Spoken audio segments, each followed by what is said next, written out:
BRS రాష్ట్ర కార్యనిర్వాహక అధ్యక్షులు కేటీఆర్ గారు, కార్యక్రమంలో పాల్గొన్న సహచర మాజీ మంత్రివర్గ సహచరులు, మాజీ పార్లమెంట్ సభ్యులు, శాసనసభ్యులు, శాసనమండలి సభ్యులు, బీఆర్ఎస్ పార్టీ నాయకులు, ప్రత్యేకించి ఈ కార్యక్రమాన్ని ఇంత అద్భుతంగా రూపొందించిన మిత్రుడు రాకేష్ అండ్ టీం, మిత్రులందరికీ నమస్కారం. రాకేష్ అండ్ టీం చేసిన ఈ ప్రయత్నం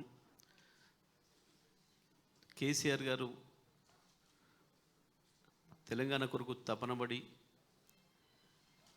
తెలంగాణ తేవడమే కాదు, తెచ్చిన తెలంగాణను సంపూర్ణం చేసుకోవాలి, దీన్ని బంగారు తెలంగాణ చేసుకోవాలన్న దాంట్లో భాగంగా తెలంగాణ ఉద్యమం కొరకు ఎంత ప్రయత్నం చేసిండో, ఎటువంటి యజ్ఞం చేసిండో, దానికి మించి 10 సంవత్సరాలు ఎక్కువ పనిచేసిండు. ఉద్యమ సందర్భంలో రోజుకు 14-16 గంటలు పనిచేస్తే, ముఖ్యమంత్రి బాధ్యతలు వచ్చిన తర్వాత రోజుకు 18-20 గంటలు కూడా పనిచేశారు. ప్రత్యేకించి కాళేశ్వరం నిర్మాణాన్ని ప్రతిరోజు తన టేబుల్ మీద నుంచి పర్యవేక్షిస్తూ, ఆ ప్రాజెక్టుల నిర్మాణం జరుగుతున్న ప్రతి చోట నుంచి అక్కడ సీసీ కెమెరాలు పెట్టి ఎక్కడ ఏ రోజు ఎంత పని జరిగింది, అక్కడ ఏదైనా ఒక లారీ ఆగిపోతే కూడా ఇక్కడి నుంచి చూసి అక్కడ పలానా చోట లారీ ఆగింది, గంట సేపు అయింది, అది ఎందుకు కదులుతలేదు, ఖరాబ్ అయిందా, పని జరుగుతుందా లేదా.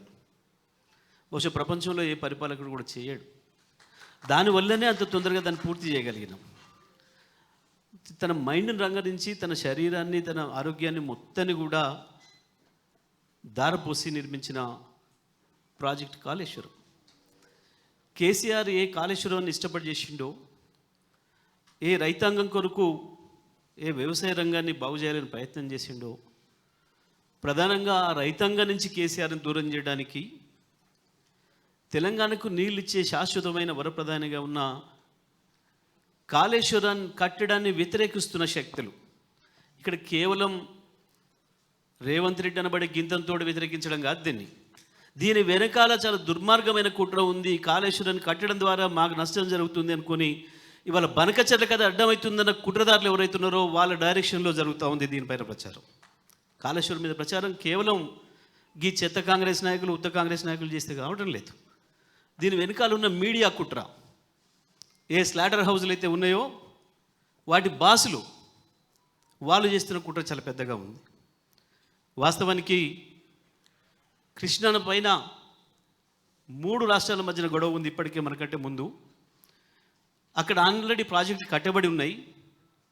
కృష్ణలో నీళ్లు లేని చోట కొట్లాడిన ఉపయోగం లేదు.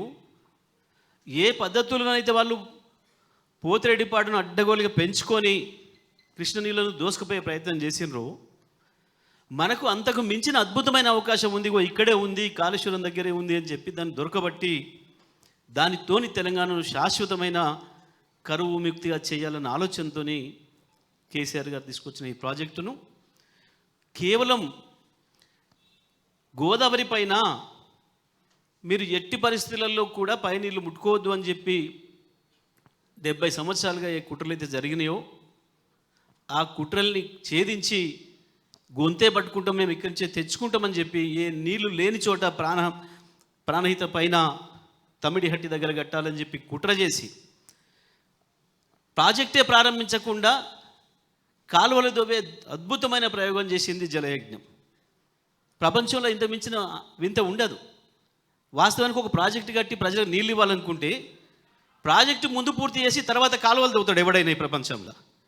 కానీ ప్రాజెక్టుగా అనుమతే లేకుండా, ప్రాజెక్టు దగ్గర శంకుస్థాపన కూడా లేకుండా 16 చోట్ల 16 కాలువలకు శంకుస్థాపన చేసిపోయిండు రాజశేఖర రెడ్డి.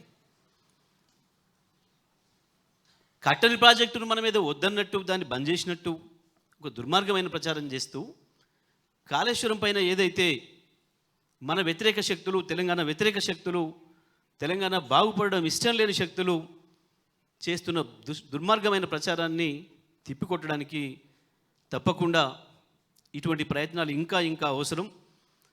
ఇంకా కూడా కాళేశ్వరమే మనకు వరప్రధాని, కాళేశ్వరమే మనకు జీవధార అని చెప్పి తెలంగాణ ప్రజలకు ప్రతి ఒక్కరికి అవసరమయ్యే పద్ధతుల్లో ఇటువంటి ప్రయత్నాలు ఇంకా కొనసాగాల్సిన అవసరం ఉంది. ఇటువంటి ఇంకా చేయాల్సిన అవసరం కూడా ఉంది. దాని కొరకు ఇవాళ మిత్రుడు రాకేష్ చేసిన ప్రయత్నాన్ని అభినందిస్తూ మరి కార్యక్రమాన్ని కొనసాగిస్తూ దాంట్లో భాగంగా మిత్రులు ఈ కాళేశ్వరంతో కేవలం ఒక్క మహబూబ్ నగర్ జిల్లా తప్ప తెలంగాణలోని 9 జిల్లాలకు కూడా అవసరమైన సందర్భంలో ఉపయోగపడే పద్ధతిలో నిర్మాణం చేసిండు కేసీఆర్ గారు. హైదరాబాద్తో సహా రంగారెడ్డి, నల్లగొండ జిల్లాలతో సహా మొత్తం తెలంగాణలో ఉన్న 9 జిల్లాలకు ఉపయోగపడే పద్ధతుల్లో కాళేశ్వరాన్ని నిర్మాణం చేసిండ్రు. కాళేశ్వరం నిర్మాణమైన తర్వాత దాని మొట్టమొదటి ఫలితాన్ని పొందింది సూర్యాపేట జిల్లా. సూర్యాపేట జిల్లాలో మా ప్రజలు అద్భుతంగా కాళేశ్వర జలాలకి 1,00,000 జన హారతి అని చెప్పి అద్భుతమైన ప్రోగ్రాం కూడా చేసిర్రు తెలంగాణ రైతాంగం, సూర్యాపేట జిల్లా రైతాంగం కూడా.